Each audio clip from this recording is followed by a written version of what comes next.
All righty. Well, welcome everyone. We are here with one of our newest litters, and this is Devon's Shires litter. And they are 4 days Five old, days old. 5 days Five. old. So if you are joining us, if this is your first time joining us, we are an interactive program. You can ask questions. If you are joining us live on Facebook, you can just type your questions into the comments of the post. If you've seen the post shared, be sure to click through to the actual post and write your comments on that. And if you're joining us on Zoom, you can click the Q&A button down below and type your questions into there and we will answer them. And I see a few little chats coming in. If you're on Zoom, you can also use the chat function just to share with us where you're joining from. So Allison, Dory, and Nana have joined us on Zoom, and we've got some folks joining us on Facebook Live again, or as well. So hello, Lise, and hello, Sarah, Caroline and David from Seashelt. Oh, and Mark and Mary and Liam from Minneapolis.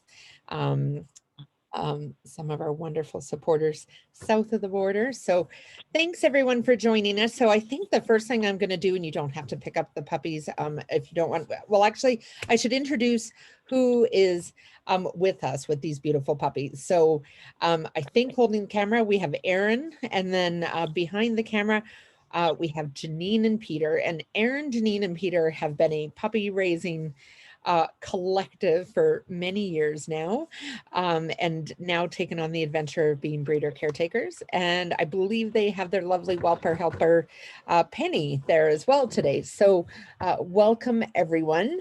We'll start with the question, and you guys might have to answer this question separately because I think you guys came in at separate times.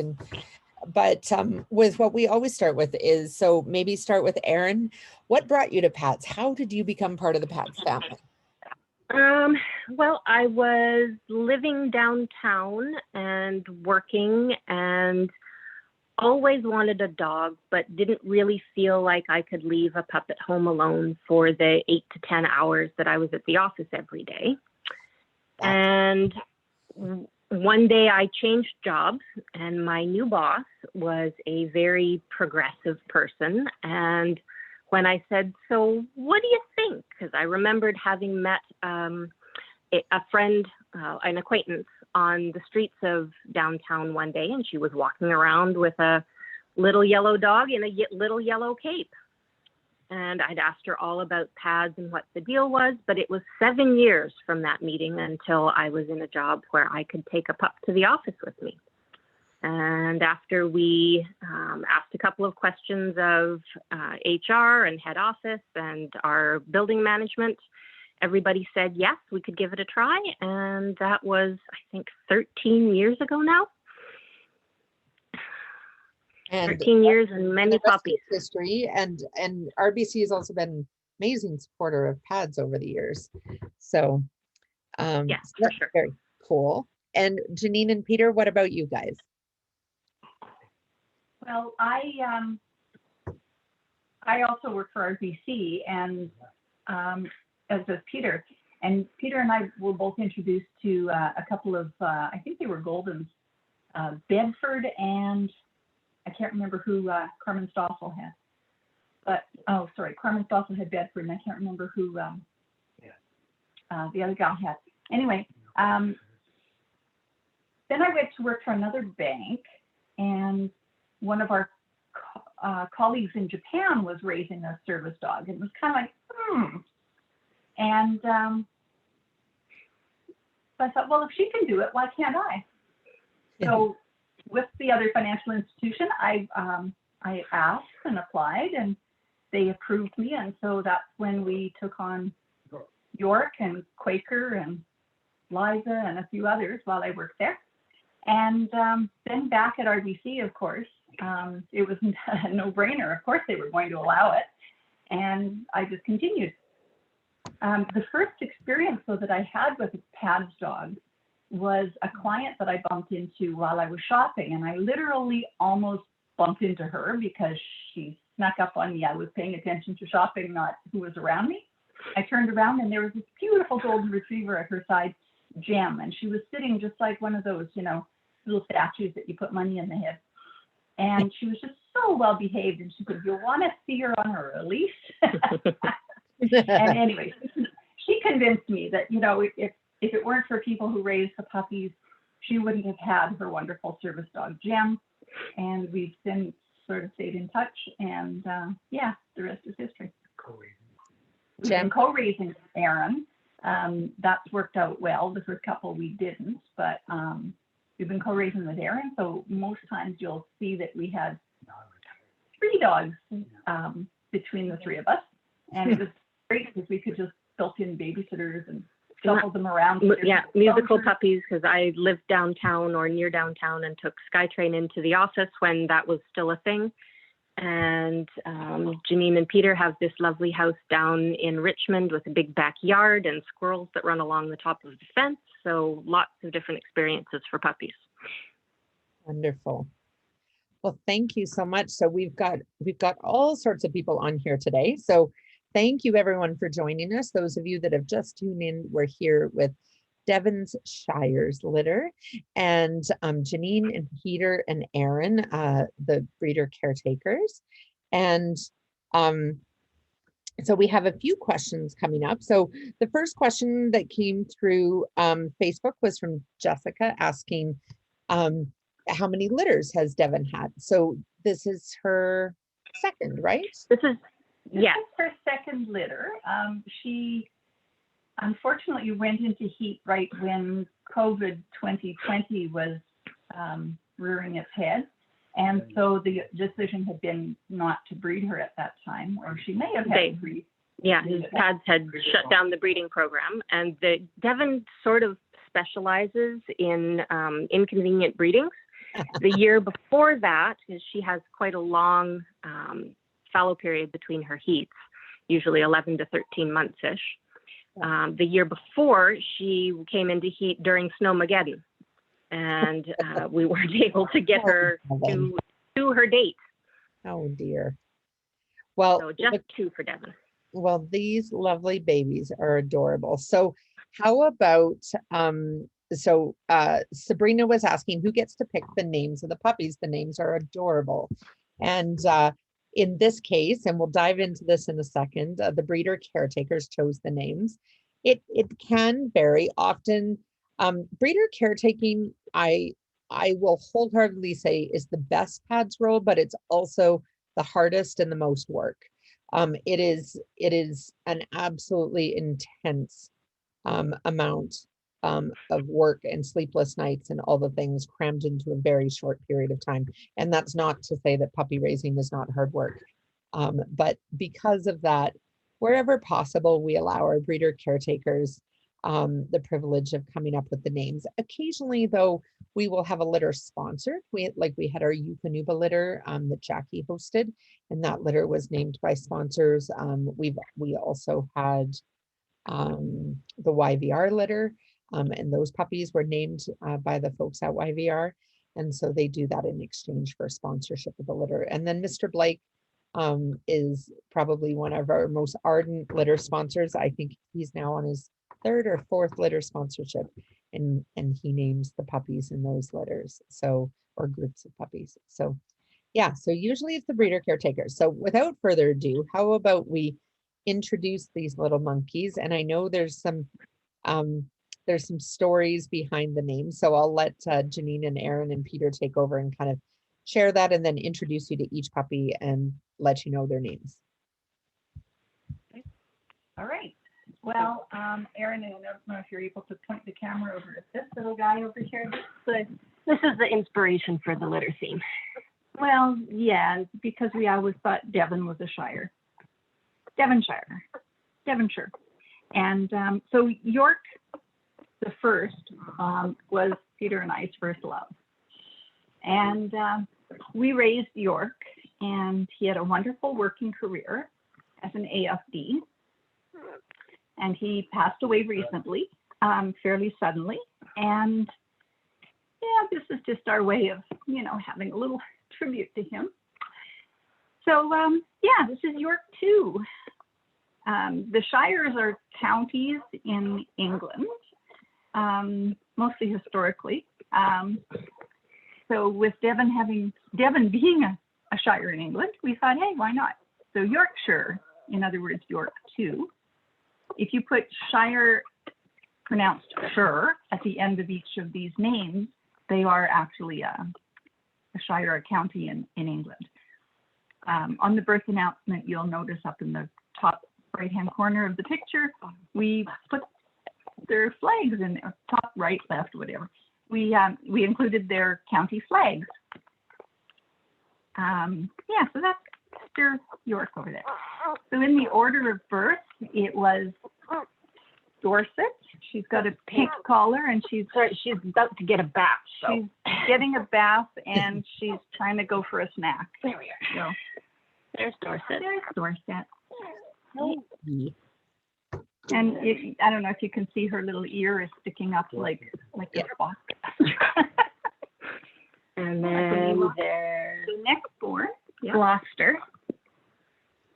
Oh, Gloucester's got the purple collar, and it's a girl, and we probably started nicknaming her Glossy already. But I don't know if the camera will allow, but I'm just going to disturb her for 1 minute. She's the only pup with She has anything a other little than black. A little white spot on her a chest. white star. Pretty lady. That's our Glossy girl. Nice. And then Of course, as we're coming up to shoot, we don't know how many are going to be girls and boys, so we made sure to pick the pink collar and the purple collar first. Then we got another girl, and she sure seems a lot like Dorset, so she is actually Somerset. So we got the set of girls. Yeah. And then came York, who you already met. And then there. And then our Last but not least, baby little girl, Cheshire. Cheshire is not so little anymore. Look at that belly. This is true. we gave her the honor of having the Shire at the end of her name, in her name, because that's part of being, She's been doing her best to catch up to her sibs, but she's still 100 grams lighter than the smallest of them. So to just put the birth weights in perspective, the heaviest pup born was, I think, 370 grams, and she weighed in at 270 grams. These puppies are so wee. Yeah, they're doing really well. They've all doubled their birth weights as of this morning. Yeah. Put it in perspective, when Dory and Nemo were born, the two in the first litter, I guess they weren't competing for nutrition. They were 404 grams for Nemo and 452 grams for Dory. Wow. So, when there's a big difference between puppies that are a pound each and these are the wee ones. Oh, and Devon must just make little puppies. And an important thing for those of you watching is that birth weight actually doesn't correlate to adult size. And so for context, I would say that our puppies probably average at birth between 450 and 550 grams. And then, you have exceptions or differences in either direction. I know most of Katie's puppies were over 600 grams at birth, even with ginormous litters. So it really varies depending on the lines and the dog and everything else, but it doesn't mean that these puppies are going to be smaller as adults than their counterparts that weighed more at birth. And weight is only a factor if there's other, in terms of concern, if there's other things going on, like if the pup is failing to thrive or gain weight, you might be concerned. But with these guys, obviously they're all strong and thriving and looking for mama and moving around and eating and all that good stuff. So I'm just going to scroll through. There's lots of comments and things that have come in. Make sure I haven't missed any questions here. Jessica asked, what kinds of puppy conditioning happens at this age? So what's happening in week 1? How about we talk about talk about that. So what are the exercises that we do with them in the first week? Yeah. So typical day is they get weighed in at 8 a.m. and 8 p.m. We're monitoring their weights twice a day. And we're happy to announce that they've doubled their birth weight as of this morning, each of them. That was fast. So yeah, 5 days, that's pretty good. Nails need trimming around this age. We do have Debbie, a clean bit up. of a Clean up on aisle 2. we do have a bit of a regime for the biosensory exercises. Yeah. Clean up. Baby needs you. And so the bio exercises, Erin, do you want to explain? So they're sensory exercises that help stimulate the pup's nervous system, so that gives health benefits later on in life and assists with their nerve development as pups. It's five very simple actions that last 3 to 5 seconds apiece. You hold the puppy in a head up posture with their tail hanging down for 3 to 5 seconds, then switch with their head hanging down and tail up for 3 to 5 seconds. Then on their back, in your palms, 3 to 5 seconds. You stimulate them between their toes with a Q-tip, and then you place them down on a cold cloth for 3 to 5 seconds, and then you're done for the day. And so that's called early neurological stimulation, or ENS. And it's something that was developed for working dogs, specifically. I believe it was actually police dogs originally, but the research around it has been quite fascinating about how it helps kind of brain development, etc. So yeah, so that is week 1. The other thing that I think is really important to know in week 1 is when these puppies are born, we actually, aside from ENS and weighing them, we handle them as little as possible. So we don't pick puppies up at this age and cuddle them. Really, all of their interactions are with their mother at this age. So the only time that we would handle them is, for example, if they needed to be moved so that bedding could be changed or things like that. But there isn't kind of active snuggling or like that kind of thing that's happening with the puppies at this age. We will, as we progress through, start to do some, very gentle kind of like massage and handling of the puppies. But for the first week, we try to keep things very quiet and just let them bond with their mother. And the other thing too is things have changed over the years. Research has shown that puppies that have to kind of struggle a little bit and figure things out on their own, they become more persistent problem solvers as adults. So even when it comes to nursing, if a puppy is like, struggling to figure out where mom is, we let them figure it out, right? We don't scoop them up and, put them up to nurse, that kind of thing, so that they have that little bit of like challenge and an obstacle in terms of it helps them, helps their little brains develop, but it also helps their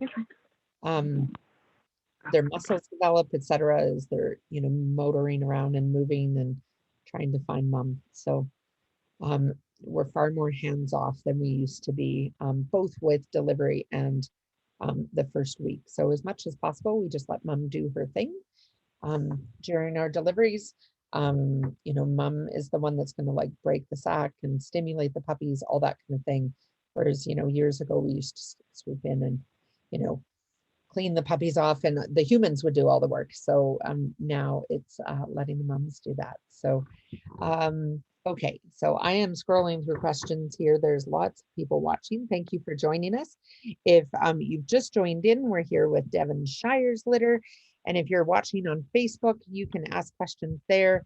If you're watching on Zoom, you can click the Q&A button. So Meredith says, hello, Janine and Erin. And Sabrina asked, is Devon acting different with different litters, or is she always the same? From the video, it seems she's very involved with her little ones. Do you see any difference with this litter than the previous? Maybe a little bit. She's got 5, and I think she's learned how to count up to 5 because she definitely looks around the whelping box to make sure she can see them all. And she seems to keep track really well of which ones she's cleaned lately and whatnot. So yeah, she's doing really good. She's a very attentive mom. She also seems to be a little aware, perhaps more aware this time, of her body size compared to the size of the whelping box and the number of puppies that are floating around here and there around it. So she's a little reluctant to lay down unless she's absolutely positive the coast is clear that she's not going to lay on a puppy. And she sort of looks at us for some help on that every once in a while, because sometimes when she goes to lay down, one of the puppies will start, nursing right away, and she goes, oops, I'm still sitting up. What do? I can't lay down now. So she just needs a little bit of encouragement that, yeah, it's okay. And then she'll lay down where it's safe, and the puppies come to her. Oh, that's wonderful. So over the next few weeks, these puppies will grow rapidly. So we mentioned earlier, they've doubled their birth weight, which is crazy because usually we expect to see that by day 7. It's only day 5. So good job, Devin, on producing the Cremo. And so, the pups are obviously growing and thriving. So that 2 times a day weigh-in that we do is probably our fastest indicator if something is going sideways with a puppy. So if a puppy doesn't gain or a puppy loses weight, that's our indication that, maybe something is afoot. It just helps us to kind of keep tabs on the puppies. So, but it's a very happy place. I love, before we went live, Erin showed me, they're right near a big window at the front of the house. So it's kind of like coming to the nursery at the hospital. The mail delivery lady was coming to was standing at the window watching the puppies. So that's super fun, especially during COVID time when we can't have the same level of, interaction, etc. Hello, everybody. So there we go. Back to the main show. Back to the main show. Yeah. So we got the circle tour and a little bit of a glimpse at the setup. So these puppies are raised in a home and they're, surrounded by all the noises and activity that comes with just regular everyday life. And so that adds some enrichment. And Meredith says, who's there with you? I saw Peter. Hi, Peter. So yeah, Peter, and then the lovely welfare helper, Penny Bush, is here too, helping with the puppies and supporting. So so Janine, Peter, Penny, and Erin right now are tuning in with us. So, oh, and Meredith. This is our bubble, just for the record. Yeah. This is our bubble and has been for a while. Yeah. So Meredith says hi, Penny. And sorry, I'm just scrolling to see comments. And hello, Dawn and Mark.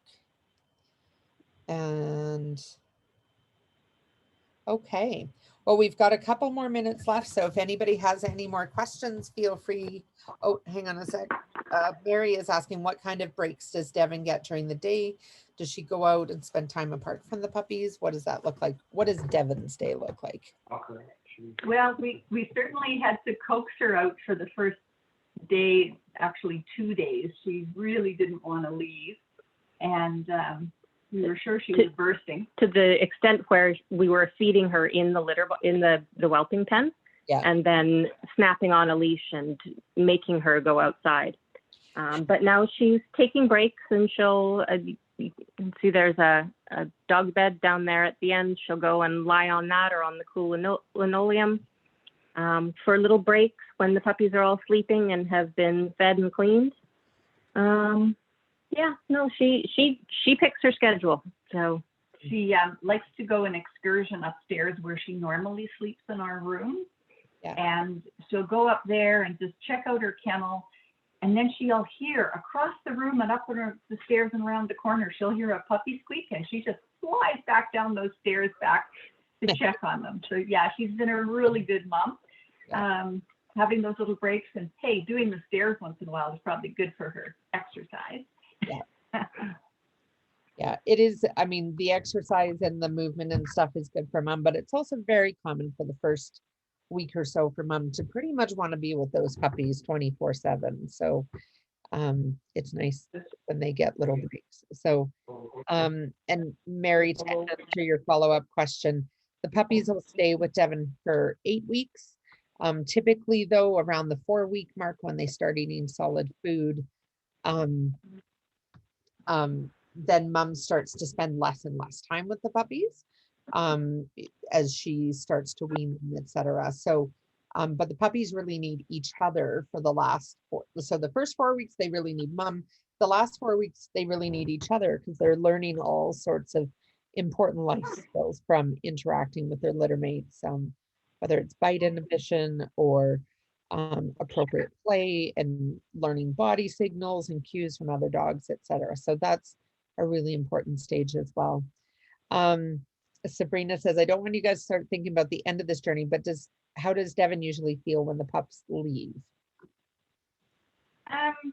She's great. I'd say it's kind of like parents sending their kids off to university. They're okay with that. Yeah. Well, by 8 weeks, they've got a mouthful of hypodermic needles. And are still trying occasionally to grab their mom to nurse. So she's usually pretty done with them by the end. Yeah. Ready for a bit of a vacation and rest after the end of 8 weeks. And I'm sure, Tara, you can attest, Devin will start by nursing them sitting up so that she can get a fast getaway. And then she'll start by standing up and having them reach up when they're tall enough to do that. And that way she can walk away when she's had enough sharp teeth on her. Yeah. She's taking some me time now. Yeah, and that's, I mean, part of how the moms, especially the ones that are really good at it, wean their puppies is just by making themselves less accessible in one way or another, right? So whether it's sitting up or standing, but all those things are good for the puppies too, right? They challenge the puppies in terms of making it a little bit harder for them to get what they want. That builds that persistence that I mentioned earlier. So these are all good things.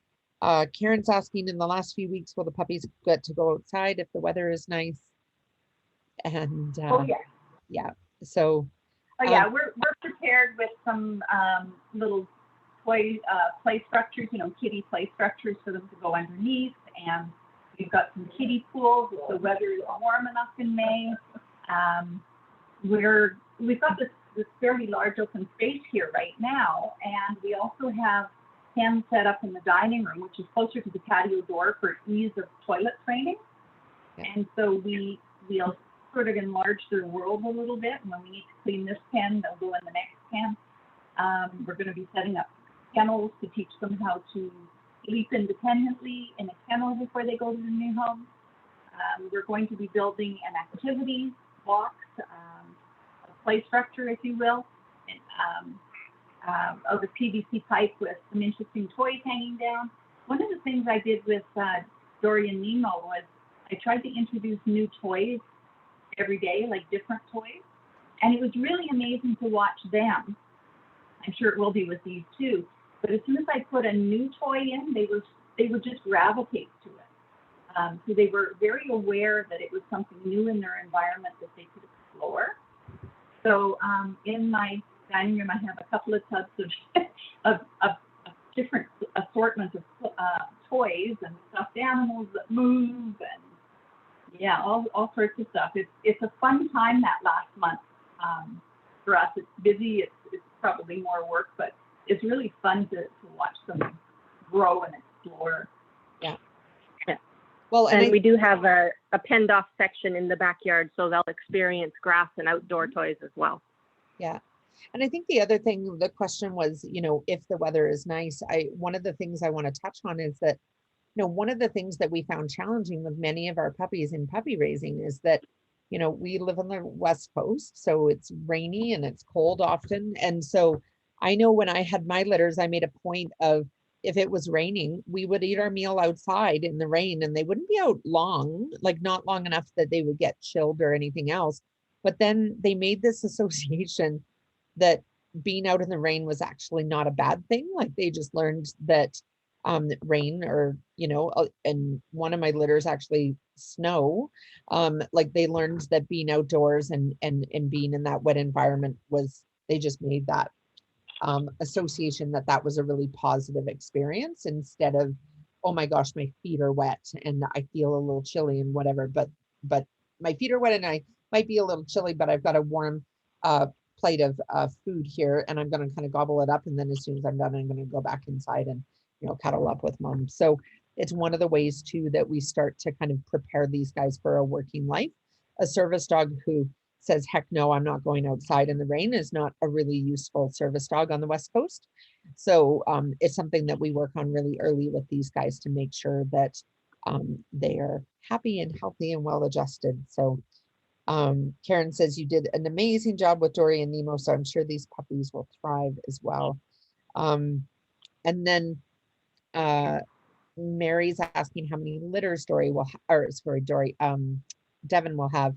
So with our breeding program, it really is set by the dog themselves. So the most litters a dog would have in the PADS breeding program is 5. And the latest, I believe, that they will be bred is 5 years old. And so it really depends on the dog. So a dog like Devin that cycles very long, like we mentioned at the beginning, she goes, so on average, dogs cycle every 6 months. So it means that every 6 months there would be an opportunity to breed them. But in her case, she goes, a year or more between those heat cycles. So the likelihood is that she would have far less litters. So yeah. So she turned 5 in November, and so we knew this was her last litter. She did a split heat though. She started into heat and then decided, no, not yet. So we just waited her up a little bit. So it took us another 6 weeks before we actually went ahead. Yeah, so we knew this would be her last litter, and she's done a great job. No one's asked the question of why we have these pool noodles on the whelping box. Obviously, and they're very showy. They're very colorful, but they're also very functional for my elbow rest, because the whelping box top is a little bit sharp edges. Devin had a little bit of dry skin in her ear, and so she was shaking her head. And if dogs do that and they hit a sharp corner, they can get bruising. And she started to have a little bit of thickness in her ear. So we thought, well, let's just protect that sharp edge for her. These pool noodles are definitely going away as soon as these puppies start actually getting up on this rail a little bit. They'll be gone because they would just shred them, and that wouldn't be a good thing. Yeah, well, they won't have teeth for a while yet, so I think we're safe right now. Yeah. So in the meantime, I have an armrest, and Devin has ear protection. Yeah. Well, and by the time they have teeth, the whelping box will probably be gone. So such a great idea. It never occurred to me to do that, but I remember I would put like sometimes a rolled towel over the edge of the whelping box just so it wasn't quite so kind of uncomfortable when you're leaning in, etc. So that's a great idea. Yeah, I was always worried about the towels falling in though. So. This is great. So and the colors are from Dory and Nemo from the last litter. Oh, that's so cute. Well, and Meredith is asking, with multiple litters arriving, does the breeding program need donations, either dollars or supplies? And so PADS is always looking for folks from a donation perspective, most often because we have all sorts of wholesalers and different suppliers where we can get things kind of cheaper than what our supporters would be able to buy them retail. Typically, we ask for cash donations, so we would absolutely welcome that through the PADS website, where it asks if there's like a specific dog or person that you're donating in honor of. You can put a note in there that says, please allocate to the breeding program if you want to support the breeding program or the puppy raising program, etc. You can kind of put that in the notes of your donation. But absolutely, with these puppies, You know, our litters, the dogs all go through breeding clearances, so all of those medical expenses are quite costly in terms of getting our dogs kind of approved to breed, because we only want to breed dogs who have exceptional health, as well as temperament, and so we put them through all sorts of temperament and health tests, which is quite costly as well. We were just chatting the other day about maybe having a breeding dog sponsorship instead of a puppy sponsorship as a way to support the breeding dogs kind of throughout their career. So stay tuned on that, because I think that would be a fun one, and being able to follow the litters of the dog that you sponsor. So you know, that's something that we're kind of thinking about putting into the works, because we have team sponsorships and litter sponsorships and all that kind of thing. But these amazing breeding girls are worth their weight in gold. So, but certainly they come with expenses as well, vet care and food and all that good stuff. So, but we are well over time now, so I'm going to sign off just by saying thank you so much to Janine and Peter and Aaron and Penny for jumping on with us here today. And a very special thank you to our semi-silent participant, Lanny, who is here typing all of our closed captioning. As always, Lanny, thank you so much for being here. We really appreciate what you do. And feel free, if you're joining us on Facebook and you just stumbled upon this broadcast, we broadcast each week on Tuesday at 1 p.m. Pacific. And if you want to receive notifications of who our guests are, who's going to be broadcast, you can sign up at pads.ca/tune in Tuesday, and there's hyphen between each word. So you can sign up there on our website, and we will see everybody next week. And thank you so much to Devin and Bruce. And I don't know who that is, but somebody is saying goodbye to everyone. So Yeah, that's Gloucester singing the song of her people. Gloucester, you're pretty cute there, little Miss Glossy. I think you might weasel your way into my favorite spot. So that little song is quite something. So thank you so much, you guys. We'll chat soon. Bye, everyone. Take care, everybody. Tuning in, everyone. Thank you for your support.